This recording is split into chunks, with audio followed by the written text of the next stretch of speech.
asalaamaaleykum mbokk Fatick man Madou Mbassé le maire du changement ma dellu si ngir waxtaan ak yéen jamono yooyu la weesu defaloon naa leen une présentation sommaire de notre vision programme intitulée Fatick 2040 ma waxoon leen ne dinaa dellusiwaat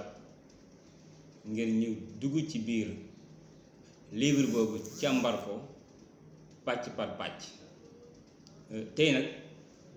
dañ leen di indil ce qu'on appelle les forces de Fatick maanaam li Fatick am ci lu baax te nga xamante ne buñ ko gënee joyanti dina bokk ci liy gën a gaaw a développer Fatick ba Fatick nekk royukaay ci Sénégal ci biir loolu dañ ciy jukki benn muy marché Fatick am na benn marché central am na ay marché secondaire benn bi mu ngi HLM benn bi mu ngi Daaru Salaam wante ci semaine bi passé cooli yëpp mu ngi woon ci marché central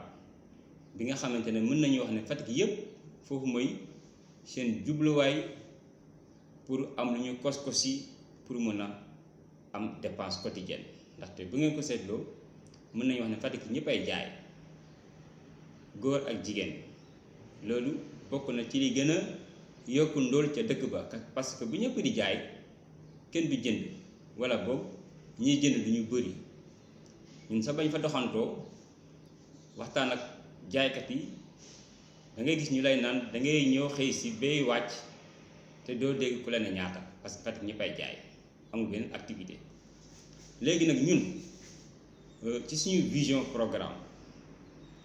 dafa am pàcc boo xamante ne dañ ko jagleel le commerce à Fatick ndaxte yéen waa Fatick di ngeen war a xam ne Fatick li koy doxal li ko mën a yokk ca kaw ca kanam commerce bi ci la bokk transport bi ci la bokk artisanat bi ci la bokk tourisme bi ci la bokk ñeenti activités yi ñoom ñooy les activités phares à Fatick yi nga xamante ne bu ñu leen boosté fii ak di gàtt Fatick mën na raw yeneen communes yi nga xamante ne ñoom ñooy seen concurrent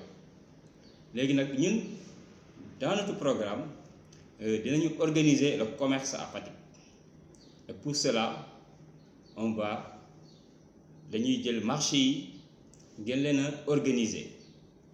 spécialiser leen ci kaw loolu dañuy jël ancien tribunal bi nga xamante ne moo nekk ci peggu marché bi feete géej nañ ko jël réhabiliter ko def ko marché aux poissons ancien bâtiment EFI bi nga xamante ne moo nekk ci peggu marché bi nekkaat ci wetu géej bi nañ ko jël réhabiliter ko def ko marché à la viande muy ñaari marché yoo xamante ne dañuy jàkkaarloo ak l'actuel marché central que nous avons appelé le marché aux herbes muy marché boo xamante ne lépp lu jëm ci luy meññee ci suuf si moo xam mango la moo xam légume la moo xam ay fleur la moo xam ay céréales la loolu la ñu buddi jaayaati ci marché central bu Fatick mu jàkkaarloo ak le marché aux poissons ak le marché à la viande yeneen activités yi nga xam ne ñu ngi ci biir marché bi dañ leen di génne yi ci mel ni njaayum tissu ak yére dañ ko yóbbu marché HLM marché HLM dinañ ko réhabiliter yokk ci cantine yi ñu ci war a yokk donc képp kuy jaay tissu wala képp kuy jaay toile wala képp ci kuy jaay yére foofu